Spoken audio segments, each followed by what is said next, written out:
Bom dia a todos. Inicialmente eu gostaria de agradecer o convite da Pork World. Eu acho que a iniciativa é extremamente válida e é diferenciada e a gente particularmente acredita muito nesse tipo de iniciativa, nesse tipo de projeto. Bom, a razão da minha apresentação é falar um pouquinho para vocês sobre o uso de aditivos para melhoria de desempenho na nutrição de suínos. Tá? Vou tentar abordar a maior parte das tecnologias existentes no mercado, mas procurei me ater realmente nas tecnologias que são mais usuais e que têm um número de publicações na literatura maior. Bom, o trato gastrointestinal suíno, que vai ser o primeiro assunto a ser abordado, ele é extremamente complexo. Tá? Aqui nesse slide, a gente vê o quão complexo é esse trato gastrointestinal, especialmente na fase próxima ao desmame e posterior ao desmame. É uma fase que acontecem muitas mudanças fisiológicas no tamanho e desenvolvimento desse trato, estabelecimento de microbiota, mudanças imunes. Tanto é que muitos autores fazem uma divisão bastante clara entre fase aguda, que é uma fase que vai de 5 a 7 dias após desmame, e fase adaptativa, que é posteriormente a esta fase.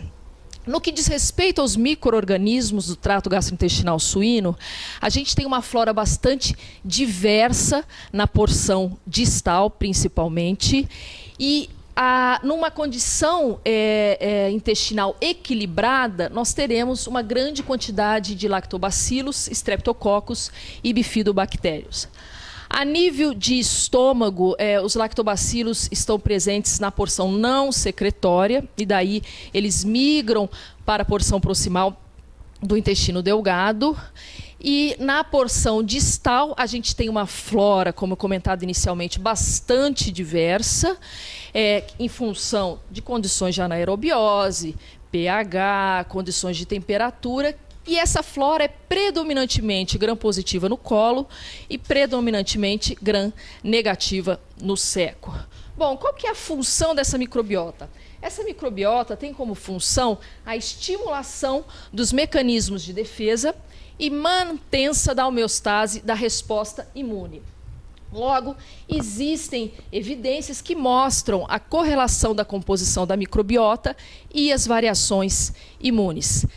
Efetivamente, a flora ela exerce um efeito positivo sobre a barreira, a integridade da barreira intestinal do trato gastrointestinal suíno. Toda vez que a gente tem um rompimento desse equilíbrio, desta barreira, nós temos o estabelecimento de uma inflamação, de um estado de inflamação patológico, ou seja, migra-se do estado de inflamação fisiológico para patológico. E começam a acontecer a produção de toxinas por conta desses patógenos, e isso vai mudar toda a estrutura e metabolismo epitelial. Existem muitas evidências que indicam que mudanças nessa microbiota, ou seja, o aumento de bactérias patogênicas e decréscimo das bactérias benéficas, fazem o estabelecimento e a promoção da inflamação do epitélio intestinal. Bom, o seco e o colo no suíno é extremamente importante em termos de benefício, a atividade microbiana nesses sítios. Há estimativas que de 5 a 20% do total de energia disponibilizado ao animal vem da fermentação nesse sítio. No intestino delgado, por sua vez, é o principal sítio de absorção de energia e nutrientes, e neste segmento, a atividade bacteriana exerce uma grande influência sobre a eficiência de crescimento. Aqui nós vemos uma publicação, um trabalho onde o autor fez uma comparação entre pintinhos livres de patógenos e pintinhos não livres de patógenos. Vejam vocês que a síntese proteica que acontece nos animais não livres de patógeno em relação aos animais livres, há um incremento de 36%, ou seja, essa presença da microflora intestinal induz aumento de síntese proteica, induz aumento de turnover celular e, consequentemente, isso vai refletir sobre gastos de energia, aporte nutricional e perda de eficiência.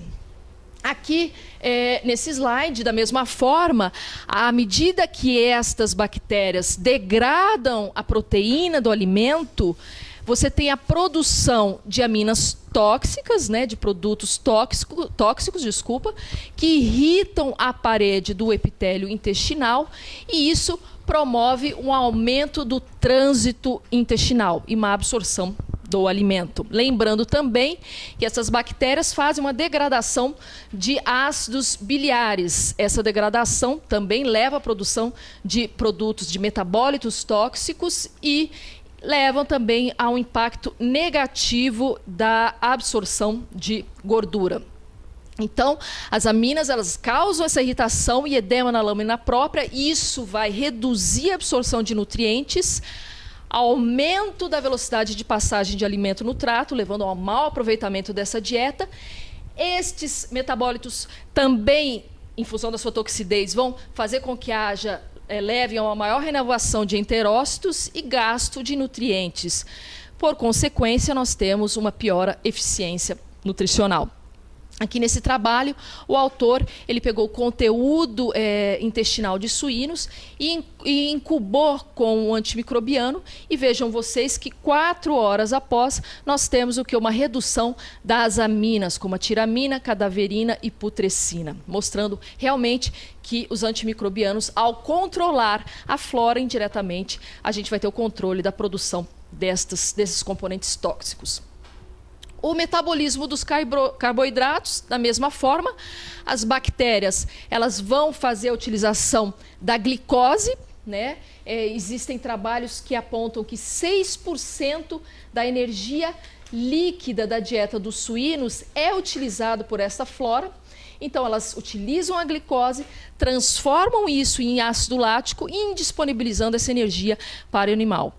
Da mesma forma, esse excesso de ácido lático vai promover uma irritabilidade da mucosa intestinal, promovendo um aumento do trânsito intestinal, do alimento no trato intestinal.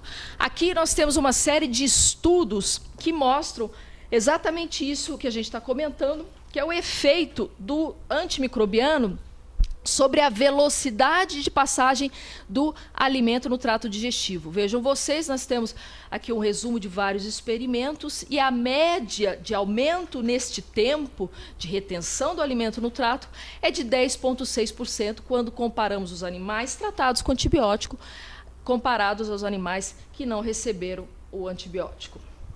Então, de uma forma resumida e geral, a microbiota, sem sombra de dúvidas, no intestino delgado, vai deprimir o crescimento. Indiretamente, através de produção de metabólitos tóxicos, como amônia, aminas, degradação de ácidos biliares. Isso vai levar ao aumento da inflamação do epitélio, o que vai levar ao aumento de turnover de células, o aporte de células inflamatórias, e diretamente competindo por nutrientes com o hospedeiro. E isso reflete negativamente sobre o crescimento e sobre a eficiência alimentar. Bom, falando um pouquinho sobre os antimicrobianos, quais são os mecanismos propostos que explicam o funcionamento dos antimicrobianos melhoradores de performance? Existe uma série de mecanismos propostos, eu vou citar aqui os principais. O primeiro deles fala sobre a inibição de infecções subclínicas, reduzindo o custo metabólico do sistema imune. E aqui, nesta tabela, nós temos uma série de experimentos que mostram qual que é o efeito de um desafio sobre o parâmetro de performance. Vejam vocês aqui em suínos, o autor fez um desafio com vacina de Pierce, e aqui nós temos um reflexo sobre o ganho de peso. Então, realmente, aqui isso mostra o custo metabólico da ativação do sistema imune, que, aliás, curiosamente, isso começou a ser investigado somente após o programa espacial. os pesquisadores conseguiram descobrir que astronautas dentro de um ambiente de gravidade zero tinham uma redução da sua atividade de linfócitos citotóxicos em 90%. Então, mostrando realmente qual que é o custo da ativação do sistema imune. Os dois outros mecanismos seguintes, a gente tem aqui a redução de metabólitos, que deprimem o crescimento, como a amônia e produtos da degradação biliar produzido por bactérias. Como eu comentei anteriormente, a degradação do ácido biliar, ela vai levar à produção de compostos tóxicos e vai impactar sobre a absorção de gordura. Madison, em 1976, publicou um experimento no qual ele esterilizou ratos, a flora microbiana de ratos, no que diz respeito a lactobacilos, e houve uma redução de 88% da degradação dos ácidos biliares. E Fuller, em 84, fez o mesmo experimento com aves e ele conseguiu reverter a perda de performance em função dessa degradação biliar com a utilização de antimicrobianos. Bom, um outro mecanismo é a redução da utilização de nutrientes por bactérias. Claro, porque se eu reduzo essa flora, eu vou ter uma menor competição por nutrientes. E um último mecanismo proposto, que é o aumento da absorção e uso dos nutrientes em função de uma redução da inflamação da parede intestinal. Então, existe realmente uma forte tendência a acreditarmos, e existem publicações que mostram que os antimicrobianos melhoradores de performance possuem uma ação anti-inflamatória, porque à medida que ele reduz a inflamação da parede intestinal e a torna mais fina, porque eu tenho uma diminuição do aporte de células inflamatórias, eu facilito o processo absortivo. E aqui, lembrando, né, que o intestino tem sido descrito como um órgão em constante estado de inflamação controlada, aqui abaixo nessa tabela, nós mostramos aqui uma série de antimicrobianos, alguns usados só terapeuticamente, outros usados como melhorador de performance, né, e que apresentam uma acumulação, um acúmulo intrafagocitário, o que inibe a atividade desses fagócitos, tá? Então, de uma certa forma, com isto a gente mostra que eles têm realmente um efeito anti-inflamatório. Nesse outro estudo, o autor feito com ratos, ele mostra o quanto que a espessura da parede intestinal tem relação com o processo de inflamação. Então vejam vocês aqui, no caso de um quadro de inflamação aguda, uma inflamação crônica, comparado com animais saudáveis, com cólon saudável, essa espessura vai ser bem menor. Então realmente um epitélio não inflamado vai favorecer a uma melhora no processo absortivo. Nesse outro trabalho aqui, o autor mostra o efeito do antimicrobiano sobre o comprimento da vilosidade. E aqui nós vemos, em fotografia de microscopia eletrônica, o efeito disto no comprimento da vilosidade e também no nível de edema da lâmina basal. Vejam vocês que os animais não submetidos ao uso de antimicrobianos terão um edema maior a nível de lâmina basal e, da mesma forma, também terão uma maior quantidade de células caliciformes. Bom, aqui neste outro trabalho, Gaskins ele fez com suínos canulados, ele recolheu o conteúdo ileal desses animais, recebendo antibiótico e não recebendo antibiótico, e vejam vocês que existe uma diferença na composição de microflora, tá? Esses são resultados de PCR. Dr. Vigil Reis, em 1950, a pedido do Congresso americano, sumarizou uma série de experimentos feitos com suínos, isso na fase inicial, na fase de crescimento e na fase de crescimento e terminação, um total de 378 experimentos, 276 experimentos e 279 experimentos, e o objetivo desse sumário era justamente avaliar qual que é o ganho que existe sobre eficiência alimentar e ganho de peso quando nós fazemos o uso de antimicrobiano comparado com o não uso de antimicrobianos. E aqui, para finalizar essa sessão de antimicrobianos, esse trabalho feito na Dinamarca. Ele teve como principal objetivo avaliar qual que seria o efeito da descontinuidade do uso de antimicrobianos melhoradores de performance sobre o aumento de tratamentos terapêuticos. Isso no que diz respeito à diarreia, artrite, pneumonias e outras desordens. E realmente isso foi feito esse levantamento foi feito com 156 granjas suínas, tá? Tanto na fase de iniciação como na fase de crescimento, e nota-se realmente um aumento considerável no tratamento de diarreias após a descontinuidade do uso dos antimicrobianos melhoradores de performance. Bom, agora entrando na seara dos aditivos alternativos, como eu comentei inicialmente, existem muitas opções. Eu procurei nesta revisão me ater nas opções mais comumente utilizadas pelo mercado e que, por consequência, existe um maior número de publicações. Começando pelos probióticos, eu não vou me ater neste slide a descrever e passar a todas essas definições, mas aqui somente dando um pouco mais de atenção à descrição da FAO, da Organização Mundial da Saúde. Os probióticos são definidos como organismos vivos que, quando administrados em quantidades adequadas, conferem benefícios à saúde do hospedeiro. Bom, independentemente da definição dada a esse tipo de produto, esses produtos eles precisam ter os seguintes atributos, os quais são estimular o desenvolvimento de uma microbiota saudável, prevenir a colonização de patógenos entéricos, aumentar a capacidade digestiva e reduzir o pH, e melhora da saúde da mucosa intestinal. Existem uma série de mecanismos propostos e que explicam o efeito destes produtos, e dentre todos estes, os principais e que são mais aceitos são competição contra micro-organismos, ou seja, esses produtos à base de micro-organismos irão competir em sítios de ligação na mucosa intestinal. Eles vão competir menos por nutrientes com o hospedeiro, vão inibir o crescimento de patógenos em função da produção de ácidos orgânicos e compostos antimicrobianos, vão gerar também uma influência sobre o processo digestivo, via aumento de produção enzimática e estímulo ao sistema imune, regeneração de mucosa, produção de imunoglobulinas, macrófagos, células natural killers. Aqui estão os micro-organismos mais comumente utilizados nos probióticos. Os lactobacilos é um gênero bastante diverso, existem mais de 100 espécies descritas. São bactérias ácido lático produtoras, da mesma forma que os enterococos e bifidobactérios, muito utilizados dentro da cadeia de alimentação humana e vêm sendo usados, vem aumentando muito o seu uso em probióticos para animais.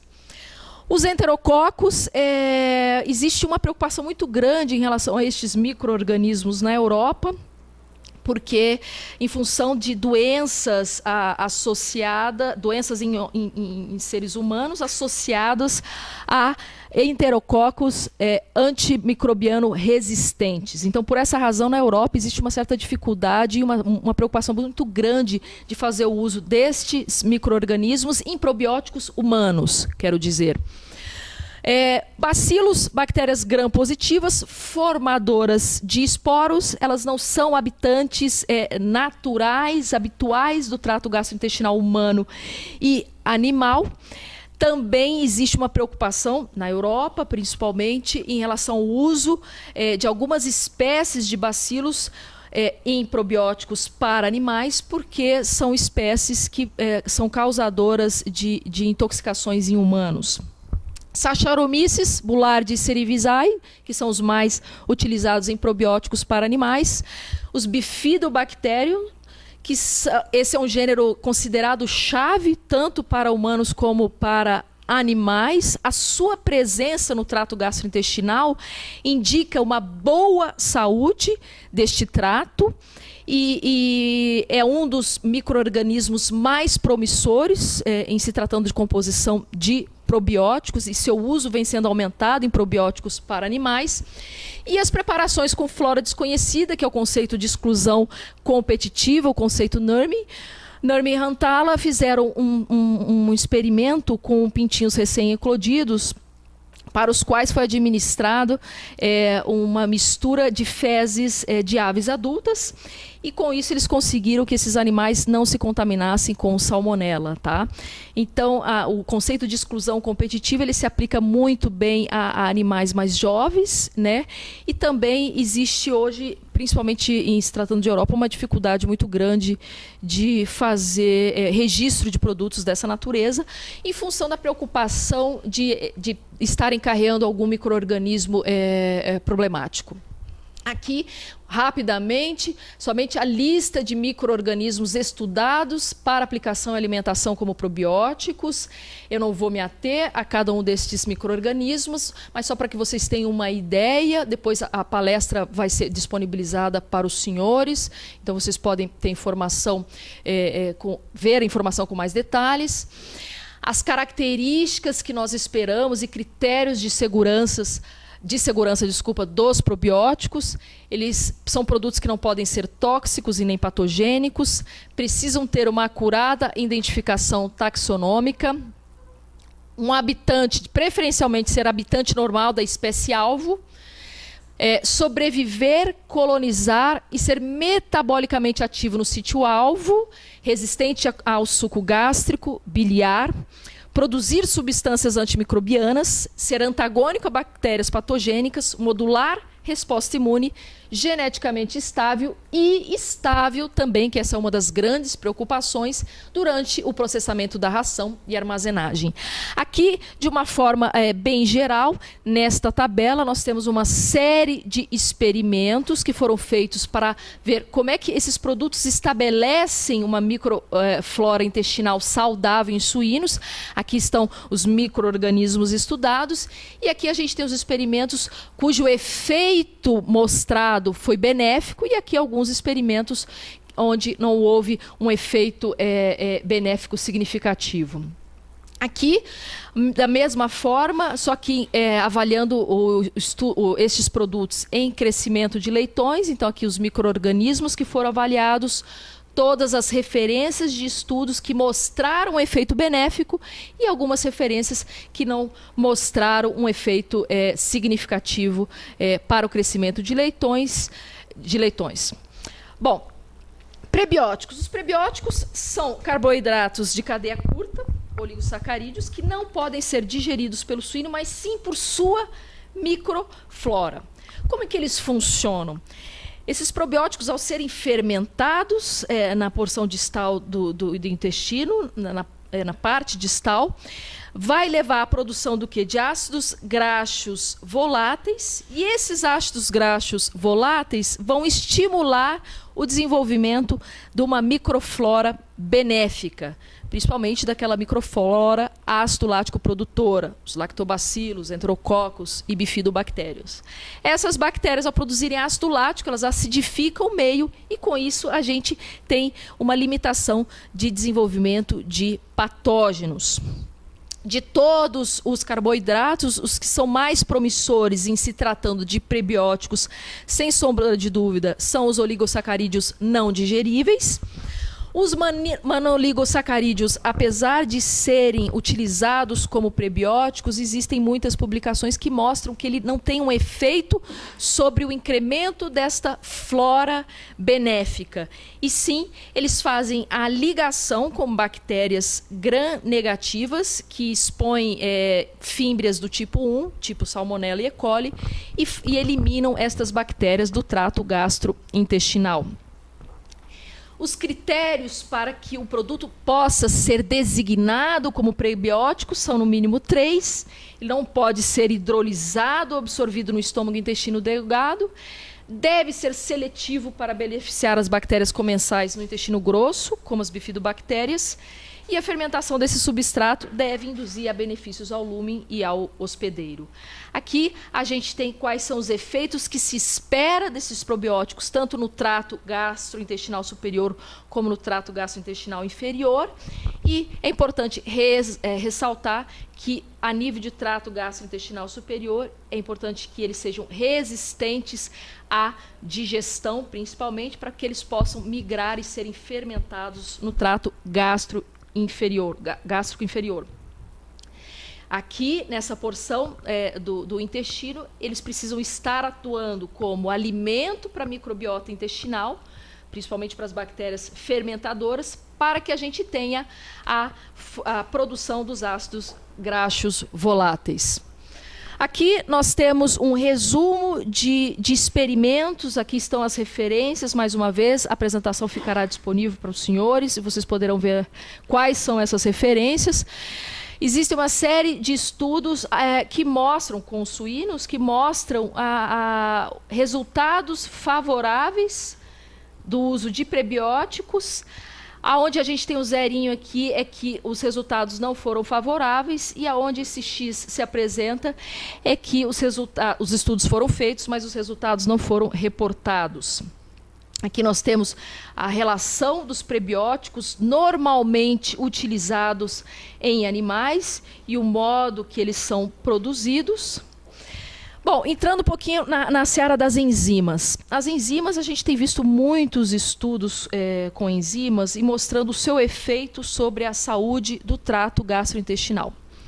A priori, estes produtos, eles têm como principal razão de ser a hidrólise, fazerem a hidrólise de específicas ligações químicas, principalmente se o animal não tem determinadas enzimas para fazê-los, então essas enzimas exógenas o farão. Eliminação de nutrientes encapsulados, né, principalmente em função da parede celular vegetal. Então, a quebra dessa parede vai fazer com que tenha uma maior disponibilidade de amido e de aminoácidos. A quebra de fatores antinutricionais, como os polissacarídeos não amídicos e ácido fítico. A solubilização destes, porque essa melhor solubilização proporcionará, na porção distal do trato gastrointestinal, uma melhor fermentação e uma maior disponibilidade de energia, e complementação de enzimas, naturalmente, para os animais mais jovens, lipase, amilase e protease. No que diz respeito à melhora da saúde do trato gastrointestinal, o papel das enzimas está diretamente ligado à redução de carboidratos não digeridos e fatores antinutricionais, e a produção de oligosacarídeos, que sabemos que tem um potencial efeito prebiótico. Existem publicações que mostram que a viscosidade dentro do trato aumenta a incidência dos quadros de colibacilose e disenteria suína, que as proteínas de baixa digestibilidade no seco das aves ou no colo do suíno vai levar a uma perda de performance. E o ácido fítico, por sua vez, vai diminuir a digestibilidade da proteína ileal e levar à produção de substâncias endógenas, como a mucina, que alteram toda a flora do trato gastrointestinal.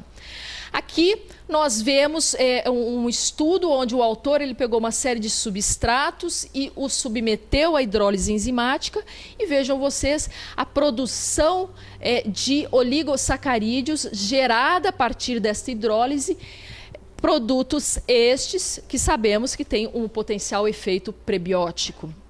Aqui, nesse outro estudo, o autor inoculou leitões com Escherichia coli enterotoxigênica, e 24 horas depois e 48 horas depois, vejam vocês que os animais que estavam consumindo alimento hidrolisado tiveram um melhor consumo do que comparado aos animais que não estavam comendo o alimento hidrolisado. Da mesma forma, o score de fezes foi pior para os animais que estavam consumindo um alimento não hidrolisado.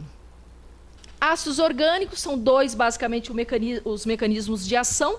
Redução do pH do estômago, que inibe o crescimento de micro-organismos patogênicos.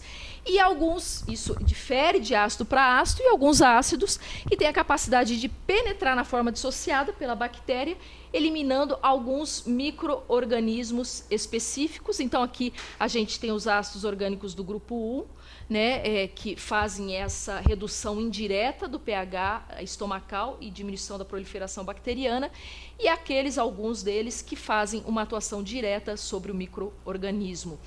Aqui a gente consegue ver nesse trabalho que os diversos produtos têm diversas atuações dentro do trato gastrointestinal para os diferentes micro-organismos. Isso foi feito com leitões desmamados, em dieta de leitões desmamados, e a gente vê que tem alguns produtos que agem, alguns princípios que agem melhores do que outros em relação à diminuição de contagem microbiana.